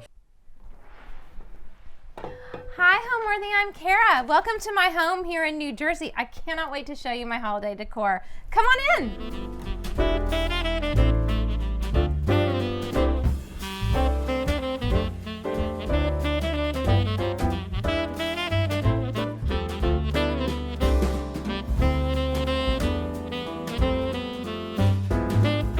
Hi, I'm Kara Brown. I'm a jewelry designer, and I want to welcome you back to my home here in Lambertville, New Jersey. It was built in 1724, and it's 300 years old this year. The beauty that was created in the early 1700s still lasts today, and we really just try to appreciate and be stewards over what we've been given while we've been here. I have been in this home almost 20 years, and I just have to say it's been a blessing for our family and friends who come and enjoy our setting. So here we are in the entryway, and this is the only spot in my whole home where it's tall enough to have a Christmas tree. That has always been a challenge because, of course, I love Christmas trees and there's only room for one. But I love doing something different every year, and this year the theme throughout the house has been eucalyptus. So we took the tree and we stuffed it with real eucalyptus. We faux finished some antlers, and we used real lemons and oranges and pineapples. I love using velvet ribbons and silk ribbons just to give it an old world Christmas feel, and then reflecting it again in the wrapped gifts. I don't usually use name tags. It makes it a little bit more of a surprise. So the names are on the bottom, and all the kids take turns finding each other's gifts, and it's just a fun morning on Christmas Day. They are in their 20s and they still run down the stairs to find their gifts from Santa. So the tree topper was a find. It's an old hand-carved angel from Italy, and I love using it every year. It's just a beautiful, I think it reflects the walls, and it just is a beautiful touch without being too much at the top of the tree, but still making a statement. I ended up finding this Mary, Joseph, and baby Jesus, and this is from the Virginia Museum of Art. I have a great dealer, Joe Hanley, who found this for me, and it's just a treasure. As we go through the house today, I'll point out several treasures that I think are just fun, and my whole thing, I just think you keep your eyes open. So as we were choosing the colors for the tree and the just theme of the ribbons this year, we were looking around the home and we just decided that the persimmons and blues really popped. And so one of the inspirations was this old antique sign that I use in my home, and it's a little beat up like a lot of old things, but the beauty and just the the things that it's seen and the just the age of it and the color just looked great here in this room, along with the painting by Ann Darby Parker.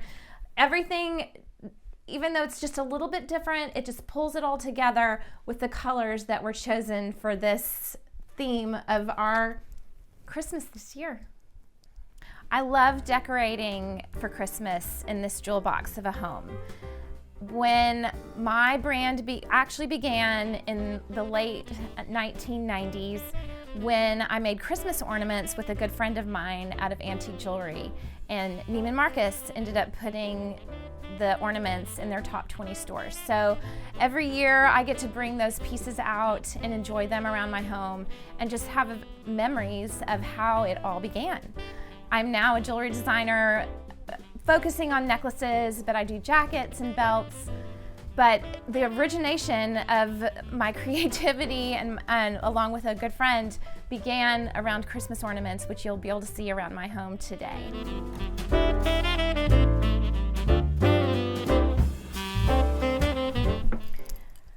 Now you can see we're in the living room, and there were a few challenges because you can see the ceilings are way lower in here, so we had to be creative so that things didn't feel overwhelming when you walked in. We kept the coffee table a little more clear, but I did want to show you my ornaments.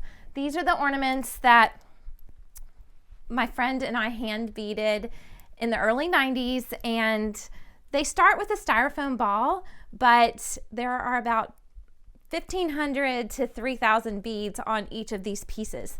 They are all different. They're so fun. They're like my babies. They are more formal than most of the things in my home. So I just enjoy coming in and seeing them for Christmas. Sometimes people ask me if I should have kept them out year round, but I don't, because they're just really a special thing to bring out during this time of the year. And each one of these pieces took about 6 to 8 hours to make. So I'll have a little carpal tunnel from doing it, but it was all worth it. This is what the ornaments are what started me thinking about making necklaces. So I was cleaning out one August when my oldest left for college, and I was looking at the beauty of the old pieces made in the 30s and the 40s, and I realized that things today aren't made with the same quality. So I thought, why don't I make a necklace out of something old, but make it different than anyone else is making it today? So I took an old belt buckle that I had saved for one of these just in case I was going to make another, and I hand beaded it with blue beads from the 1950s, and I wore it, and that is the beginning of Kara Brown Designs necklaces today. Each one of these ornaments was just really a labor of love. Like I said, they're like my babies. So I love getting them out and enjoying them during the season. They're just a reminder of years gone by and time spent with friends making these special pieces. And I love being able to see the artisan work done in the early 1920s, 30s, and 40s on these pieces. So the piano during the year holds family photos, but with my team, with Jessica Malillo and the vision that we had, the Peacock was in a different room, and we decided it just needed its moment in the sun. So we decided to use, again, the eucalyptus and my Christmas ornaments, and the Peacock as the center. We brought in the greens, and then with the pop of orange, using the persimmon color on the tree and in the kitchen and here in the living room.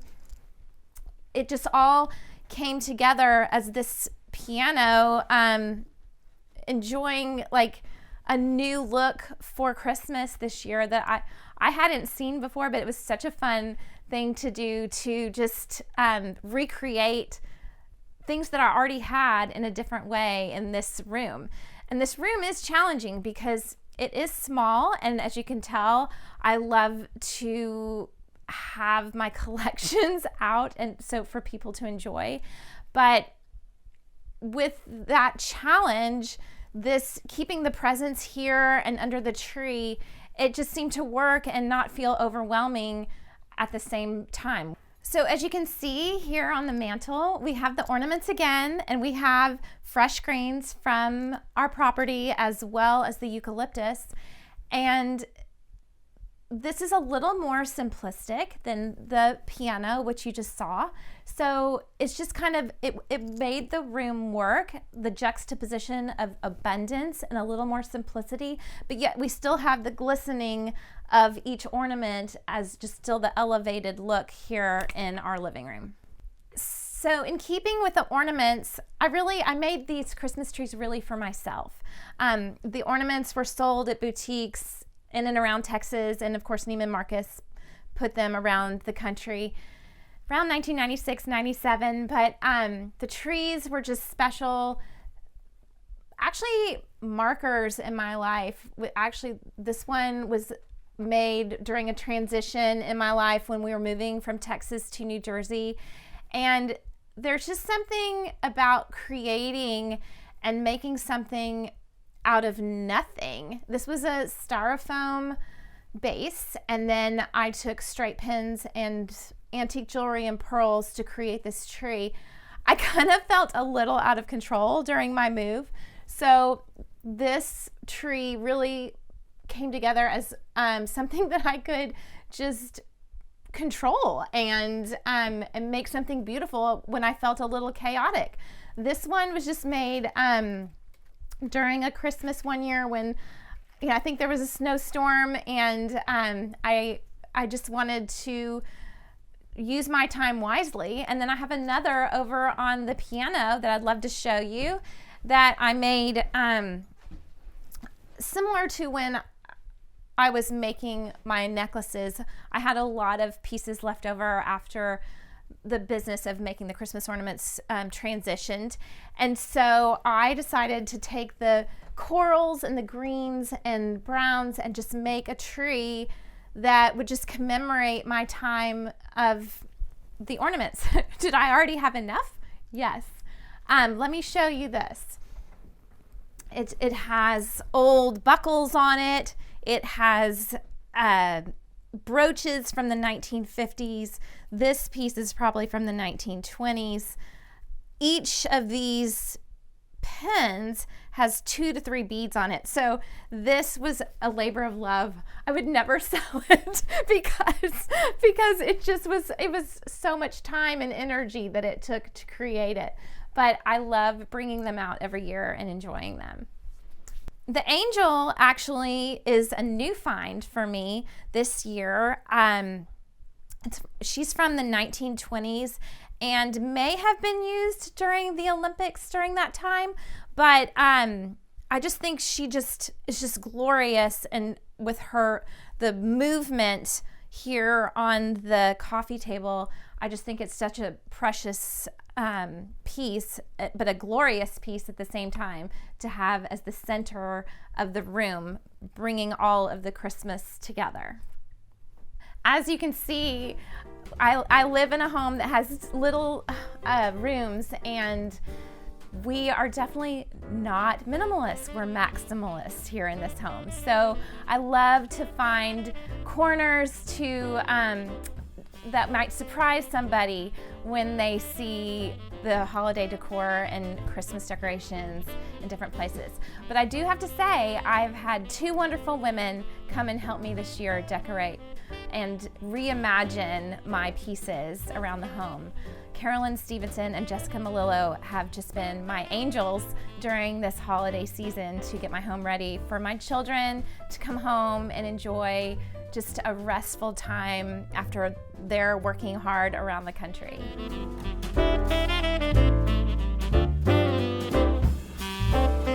Here we are in the dining room.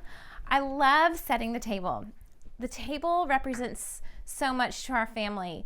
We laugh around the table, we talk around the table, We talk about our fears, we talk about our hopes and dreams, and I think that when you set the space for your family to relax and enjoy their time together, it just allows for everyone to just be themselves. And so here we are. I have this set for Christmas.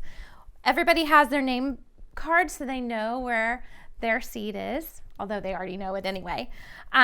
This year, again, we used the eucalyptus, different varieties. In my swan, we used persimmons and fresh pomegranates.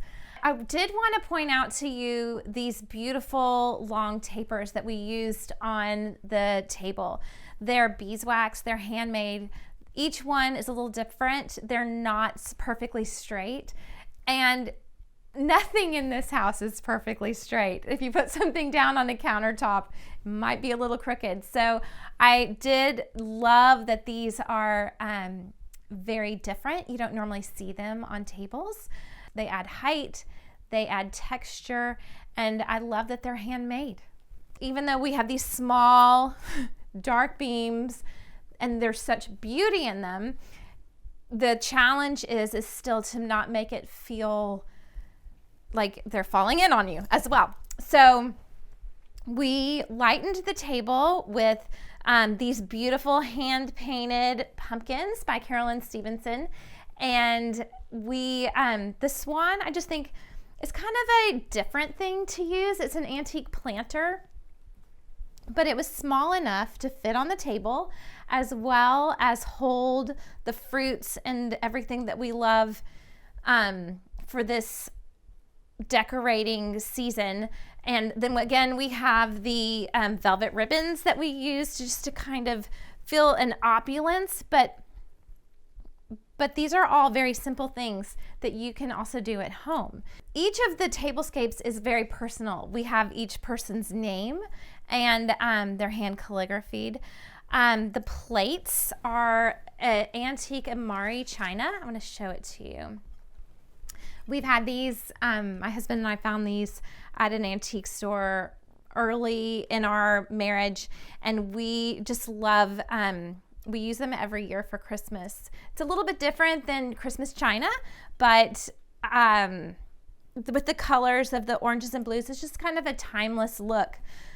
These plates would be nothing without the food. So one of our Christmas traditions is a green chili and rice casserole. We have that with like a tenderloin, but that sounds probably kind of weird to most people. The green chili and the rice casserole is a nod to our Texas heritage. It's a little bit spicy and a lot of sour cream and salt and pepper and grated cheese, but it is just something that is a simple dish that we just enjoy and our family looks forward to on Christmas morning. The china from the table came from this sideboard. We usually house it here during the year, but we took from the color of the china and used fresh persimmons to just bring nature as well to the Christmas decor. In all of the different spaces, you'll see the natural piece along with my old things. So I love the creativity of mixing the textures again and the colors. We also took the pine cones from around the property and spray painted them just to bring in the gold color. But I'd love to walk you over here and show you some more in the dining room. Here again, we have just a little sprig of the eucalyptus as well as the bells. But again, the same theme is carried throughout with the persimmon colored wrapping paper again and the silk ribbons. Our Statue of Liberty here, which kind of is an ode to the angel in the living room, as well as using the fresh garland here on the mantle. Just so that no one is concerned, this is not a currently working fireplace. It is a space in our home that we love and we don't want to change it. Someday we'd like to make it a working fireplace, but As of right now, it has not been touched since 1724. So it will be a project that is needed, but not to worry. These gifts will not be burned. This is a beautiful way just to use the space and allow for holiday Christmas decor to be carried over into our dining room. So throughout the whole house, we punctuated all of the eucalyptus and natural fruit and everything with punches of gold.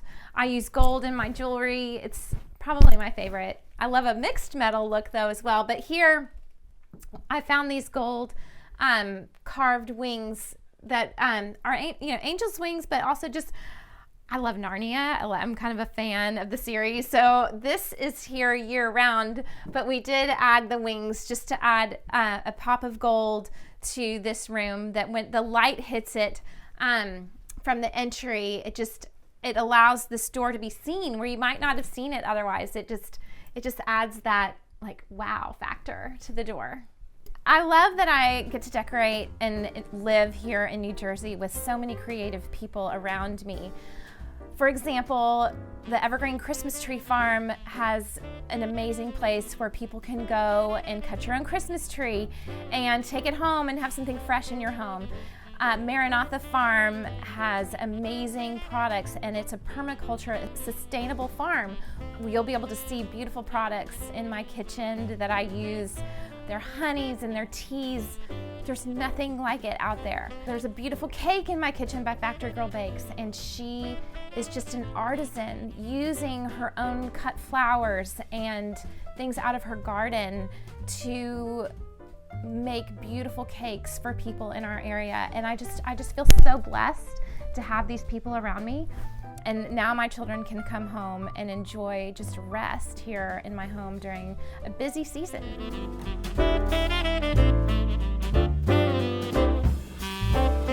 Here we are in the kitchen, and I'm so excited to share with you all the artisans that have generously provided their baked goods and honeys and teas, and I can't wait to tell you all about it. I'd love to start here. First of all, Maranatha Farm it's a farm here in New Jersey. I talked about it earlier, but it's a sustainable farm where they're teaching people how to farm through permaculture in a sustainable way. So let's talk about this. They make these amazing shortbreads and gluten-free muffins, which are hard to find. My daughter is gluten-free, and gluten-free, really good products are few and far between. There's a lot of them out there, but the really tasty ones are harder to find. Again, we use the persimmons and plums and dried fruits and fresh fruits. I want to show you this beautiful bundle that Maranatha Farm, they sell this on the farm. These are dried garlics and lavender that they make and sell at their farm stand. They do honeys. We have their handmade sourdough crackers. Again, we just added some dates and fresh pomegranates to our mixture, as well as the fresh eggs. And again, who doesn't love an amazing cup of tea on a cold day? I love their teas that they make. The packaging is beautiful, but the tea is the best tea I think I've ever had. And tea wouldn't be, I don't like tea without honey. So again, this is just a wonderful farm. I just think everyone should follow along with them. But here, these are just choices we have here on the countertop, but I want you to come over here and see the table. In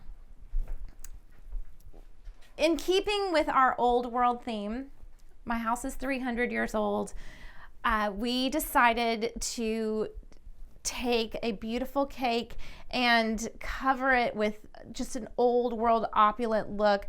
A great bakery in New Hope, Pennsylvania, right over the river from me. She made this, and I'm actually speechless. We ended up taking some velvet ribbon, and Carolyn Stevenson hand painted these for the backs of the chairs, just to add something just a little different that you might not see. Each child has their own scene for their chair. Now there's a lot going on here, I know, but when you look at just the textures, when you're putting together your Christmas table, I really encourage everyone to use something natural. You can use your baked goods and then bring in a little bit of outdoors, because it just makes it so much more interesting in your decorating space. We took the chandelier, and again, as we used throughout the entire house, the eucalyptus, and then a little bit, this is some fresh greens from right outside in my garden. And then these are hand-painted Hungarian eggs with Christmas scenes on it. There's angels, and some are just, floral, but we just decided to, a nod to the eggs that we have over on the counter, that we would hang these just for their lightweight beauty and a little bit of interest. Again, we used the velvet ribbons, and when you just see the ribbons running through the whole thing, it brings it all together. I have a product that I make called a life jacket, and on those pieces there's a lot going on, but one thing that we do with the hand embroidery is keep it all the same, and it brings the piece together. So that's the same concept here with the velvet ribbon running through all this kind of craziness. Like, the ribbon helps bring the whole thing together. So on our table, we have here our take on a croquet bush. We assembled this by hand. I was putting toothpicks in, had to go get something to guard my fingers. It was hurting so a little bit. So we built this tower, and we actually decided we were going to do 2 of them. So we have the other one over here, but we ran out of materials. So there are no accidents in creativity. You just have to go with the flow and just have to pivot. There's a lot of pivoting that happens when you're a creative. So here we go. We built it up from the bottom, and then what were we gonna do for the top? We went outside and found some fresh greens and wrapped a little bit of wired ribbon around the top, and then just used pine cones to take the same texture from here up top. And then we put a little pine cone around the bottom to just bring it all together.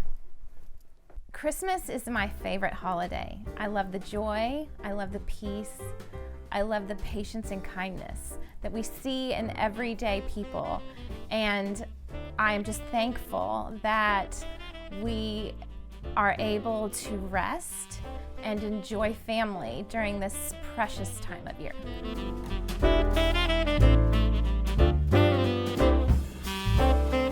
We're outside now, and I'd love to show you the garland. We cut greens and used fresh magnolia from a tree. Carolyn Stevenson so generously went to her sister's house and trimmed the magnolia tree so that we could have fresh magnolia local to New Jersey here at the front on our garland. These huge pine cones were brought home from the Northern California area, and we used actually, if you will, a faux garland, but we added to it to make something so beautiful that you can't tell that it's faux, and it will last for the whole season. I could keep it up all winter if I wanted to, but it just, I tend to use cedar garland, and this is the best cedar garland I have ever found. The piece over the door is actually a garage sale find. It's a mid-century modern, probably wall piece, but we ended up using it, tacking it up at the top, and then sticking the fresh garland, the fresh evergreens, and the magnolia, and the orange branches all around it, just to create something different that you're just not used to seeing anywhere during the holidays. I love using bells. I think bells just create an old world feel. And there's just something about having garland around the door that just envelops the space. It makes it feel welcoming, and it makes it just feel so cozy, especially in this old farmhouse. These pine cone trees were a treasure that I found at another garage sale. I always have to stop. I can't help myself. But I've had these for a few years, and there's just something, the time that it took to take these pine cones, put them in this form, and paint each one. I had to bring these home with me, and I have a pair. Again, we have the persimmon colored paper for the presents, and then I love using just a pop of color outside with this antique Asian vase, and it's a treasure. But if you can't use the treasures you have around your home and in and outside, then what are they for? So I love bringing them from the outside inside out.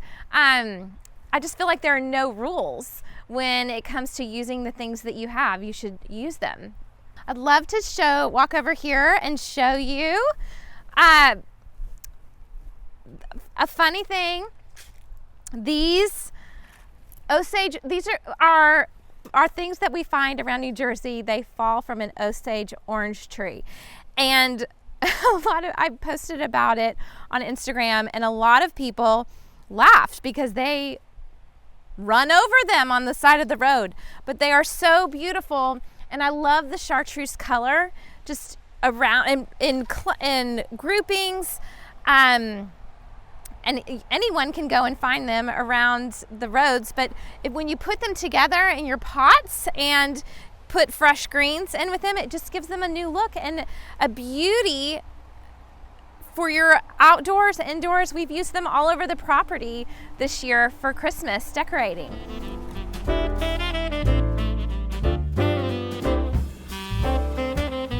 I want to show you this one-horse sleigh from the 1800s. We bought this sleigh from a family moving to New York City, and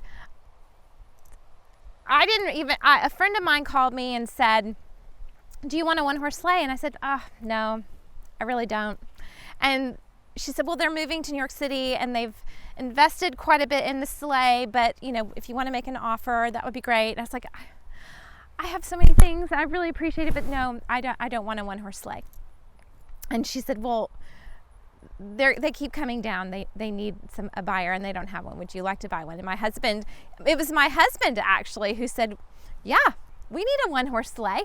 Our house was built in the 1700s. Why not have a one-horse sleigh from the 1800s?" So we made an offer. They accepted. I bought it sight unseen, and it was delivered the next day. There's so many fun Christmas tree farms around New Jersey.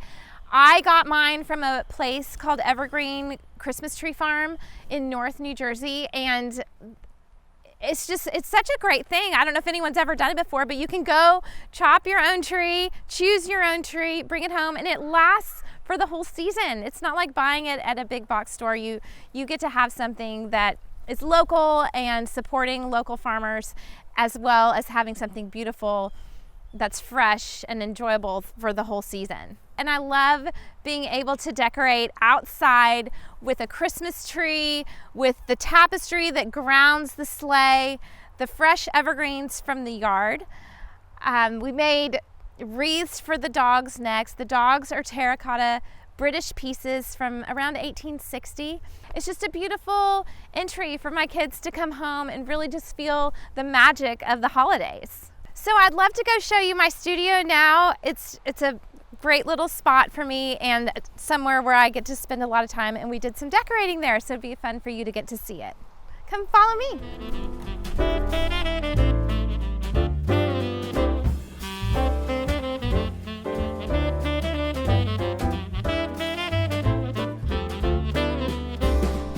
Here we are in the studio. This is my little special space where I bring clients to look at jewelry, and we've decorated it for Christmas. Again, we have the eucalyptus and ribbon flowing throughout, the same candles that again are just one of a kind. They're not perfect. Nothing in this house is perfect anywhere. We, again, in order to have the Christmas feel in this light and airy space, we added some greens from the yard. And again, here with that bird hanging there is actually an antique sign. It was an old sign used for someone's business. So we just added the same. It's a theme throughout the whole decorating process.